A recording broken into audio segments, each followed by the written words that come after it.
زمین اور آسمان اگر اپنے مدار میں ساکت ہو جاتے تب بھی اسے اتنی حیرت نہیں ہوتی جتنی جاوید کے مرض پر ہوئی تھی۔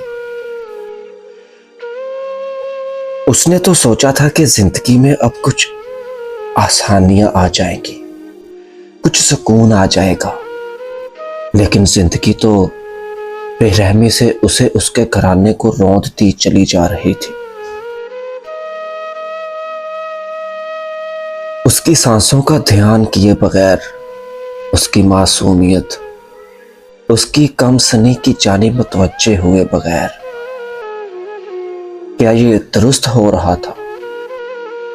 وہ بابا کا سامنا کیسے کرے گی؟ وہ اس عذاب کا باعث بنی تھی، بلکہ وہ تو ان کے لیے عذاب ہی ثابت ہوئی تھی۔ وہ اب کہاں جائے گی؟ وہ اپنا مکروہ چہرہ اب آئینے میں کیسے دیکھے گی؟ ناظرین کو یاد تھا کہ اس رات اس نے اپنا وجود ایک بار پھر سے رگڑ ڈالا تھا۔ وہ خود کو اذیت دینا چاہتی تھی، وہ خود کو ختم کر لینا چاہتی تھی۔ وہ بابا کا سامنا کرنے سے پہلے اسی کمرے میں دادا کی طرح مر جانا چاہتی تھی۔ اس نے اپنے جسم سے وہ مکروہ ہاتھ ایک بار پھر سے پرے دھکیلے تھے۔ اس کی گردن پر جا بجا نشان دہکنے لگے تھے۔ اس کی انگلیاں زخمی گردن رگڑنے کے باعث خون سے بھر گئی تھی۔ وہ نہیں روئی تھی، اسے رونا نہیں آ رہا تھا، اسے غصہ آ رہا تھا۔ زندگی میں پہلی بار اسے شدید غصہ آ رہا تھا، اپنے ساتھ ہوئی ناانصافی پر، اپنے ساتھ ہوئی زیادتی پر۔ پھر وہ کمرے کے عین وسط میں گر سی گئی۔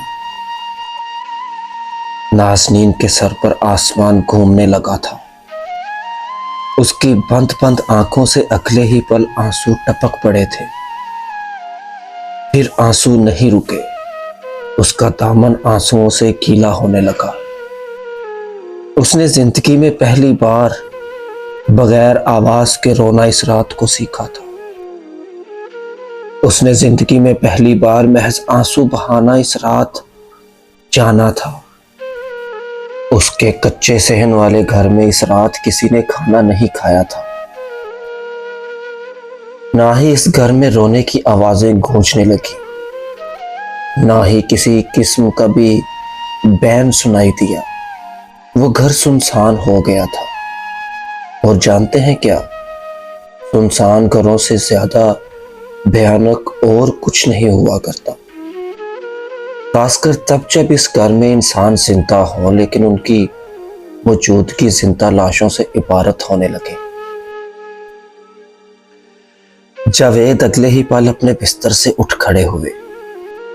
وہ چند ایک دنوں میں ہی اس قدر بوڑھے اور کمزور ہونے لگے تھے کہ ان پر پچھلے جاوید کا شائبہ تک نہ ہوتا تھا۔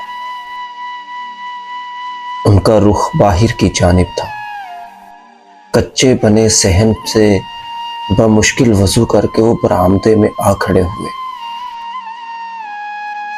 صوفیہ ان کے لیے چائے نماز بچھا رہی تھی۔ وہ اس پر کھڑے ہو گئے، پھر وہ اگلے کئی گھنٹوں تک نماز پڑھتے رہے۔ ان کی نماز میں بندھتی ہچکیوں پر صوفیہ رونے لگی تھی۔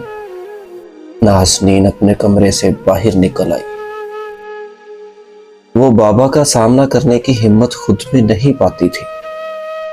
مردہ وجود لیے وہ دروازے سے لگ کر بیٹھی بابا کی ہچکیاں سنتی رہی۔ اس کے اپنے آنسو جا بجا گرتے جا رہے تھے۔ تخت پر ہی وجدان بھی سفید کپڑے میں لپیٹا رکھا ہوا تھا، وہ بھی رونے لگا تھا۔ پھر جاوید نے اپنی نماز سے سلام پھیر لیا، دعا مانگی اور اپنے گھر والوں کی جانب پلٹ آئے۔ کمرے کا دروازہ کھول کر ادھمری سی نازنین کو اٹھایا، اس کے زخم صاف کیے، اسے پیار سے خود میں بار بار بھینچا، اس کے بال چومے، اسے خود سے لگا کر تسلی دی۔ پھر وہ اسے کمرے سے باہر لے آئے۔ صوفیہ کو کھانا لگانے کے لیے کہا۔ اب وہ وجدان کو گود میں لیے اس کے ساتھ باتیں کرتے ہوئے ہنس رہے تھے۔ نازنین انہیں ایسے دیکھ کر مسکرا رہی تھی، لیکن جانے کیوں اس کی آنکھیں خشک نہیں ہو رہی تھی۔ یہ آنکھیں اب کبھی خشک نہیں ہونے والی تھی۔ بابا کے پاس 6 مہینے کا وقت تھا اور وہ اس وقت میں اپنے گھرانے کے لیے کچھ نہ کچھ کرنا چاہتے تھے۔ اپنی طبیعت مزید بگڑنے سے قبل ہی وہ اپنے گھر والوں کا مستقبل محفوظ کر لینا چاہتے تھے۔ اس کے لیے انہیں کسی کا سامنا کرنا تھا، یقیناً اپنے بھائی کا۔ جاوید اب شفیق کے ساتھ ہر دم رہنے لگے تھے۔ شفیق ریلوے میں ملازم تھے، وہ اکیلے رہتے تھے۔ انہیں اپنے روزگار کا جو بھی پیسہ ملتا وہ اس میں سے جاوید کی مدد ضرور کیا کرتے تھے۔ پھر کئی دن تک وہ کاموں میں مصروف رہے۔ جانے وہ کہاں مصروف رہنے لگے تھے۔ شاید وہ اپنے وقت سے پہلے حقیقت پسندی کے ساتھ اپنے بچوں کا مستقبل محفوظ کر رہے تھے۔ انہیں یہ جلد از جلد کرنا تھا، کسی کی نگاہ میں آنے سے پہلے۔ اب ہر رات نازنین ان کے سرہانے سونے لگی تھی۔ وہ ان سے کہانیاں سننے لگی تھی۔ وہ ان کے ساتھ بہت سی کہانیوں پر تبصرے کیا کرتی تھی۔ اسے یقین ہو چلا تھا کہ جاوید اسے چھوڑ کر جانے والے نہیں۔ اس نے ہر گزرتے لمحات میں ان کے ساتھ کے لیے دعا مانگی تھی۔ کیا وہ خالق کائنات دعاؤں کو یوں نظر انداز کر دے گا؟ اس کا یقین بڑھنے لگا۔ وہ اپنے بابا کو نہیں کھوئے گی۔ ایسا تھا، ہاں ایسا ہی تھا، ایسا ہی ہونا چاہیے تھا۔ جاوید کی حالت دوائیوں کے زیر اثر تو سنبھلی رہتی تھی، لیکن اب ان کی حالت بھی دن بدن بگڑتی جا رہی تھی۔ پیٹ میں اٹھتی تکلیف، ناک اور منہ سے بہتا خون اب ہر وقت کا قصہ تھے، لیکن وہ مضبوطی کے ساتھ اپنے مرض سے لڑتے جا رہے تھے۔ وہ اس سے لڑنا چاہتے تھے، وہ بھی اپنے گھرانے کے لیے زندہ رہنا چاہتے تھے، لیکن پھر بہت برا ہوا۔ زندگی نے ان کے ساتھ کبھی رحم نہیں برتا تھا۔ وہ ایک آخری بار رمیز سے ملنے گئے تھے۔ وہ ان سے آخری دفعہ بات کرنے گئے تھے، کیونکہ انہیں پتا تھا کہ وہ جلد ہی اس دنیا سے رخصت ہو جانے والے ہیں۔ وہ ان سے ایک آخری دفعہ ملنا چاہتے تھے، اور نازنین کو یاد تھا کہ بابا اس رات گھر قدموں پر چل کر واپس نہیں آئے تھے، بلکہ ان کے محلے کی تنگ گلی میں ایک ایمبولینس اپنا بے رحم سا سائرن بجاتی ہوئی داخل ہوئی تھی۔ وہ ایسا سائرن تھا کہ جس کی گونج اب تک نازنین کے کانوں میں سنائی دیتی تھی۔ نازنین نے بابا کو کھو دیا تھا، اور اس کے بعد ہر دن، ہر گھڑی، ہر گزرتا پل تاریک تھا، سیاہ، سرد، کٹھن۔ راہداری میں وہ اب تک بیٹھی ہوئی تھی۔ 28 سالہ نازنین آج سے 18 سال پہلے کی نازنین سے خاصی مختلف لگتی تھی۔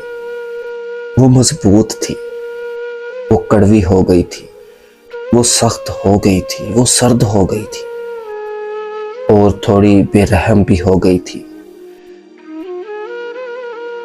اس کی آنکھیں اب ضبط سے سرخ ہو جایا کرتی تھیں، لیکن ان سے اس کی اجازت کے بغیر پانی نہیں ٹپکا کرتا تھا۔ اس نے زندگی کے بہت سے سخت پہرے دیکھے تھے۔ اسے اب زندگی کے کسی پہر سے خوف نہیں آیا کرتا تھا۔ آپ کے پاس محض 2 راستے ہوتے ہیں، یا تو آپ زندگی کی بے رحمی پر ٹوٹ کر بکھر جائیں، یا پھر کھردری سی ظالم چٹان میں بدل جائیں۔ اس نے اپنے لیے ظالم چٹان چن لی تھی۔ اس نے اپنی ذات کے ٹوٹے حصوں کو سمیٹ کر اپنی ذات کو کھڑا کیا تھا۔ کیا آپ کو لگتا ہے کہ وہ اتنی آسانی سے ٹوٹنے والی تھی؟ لیکن جب اس نے ہاتھوں سے سر اٹھایا تو اسے اپنی آنکھیں گیلی محسوس ہوئی تھی۔ بابا کی تکلیف ایک ایسی واحد تکلیف تھی جو اسے کمزور کر دیا کرتی تھی۔ اس نے سر کی پشت کرسی سے ٹکائی اور پھر گیلی آنکھوں سے راہداری کی چھت کو دیکھنے لگی۔ اگر حرم ان آنکھوں کو تھکتا تو جان لیتا کہ ان تک مسکراہٹ کی رسائی کیوں ممکن نہ تھی۔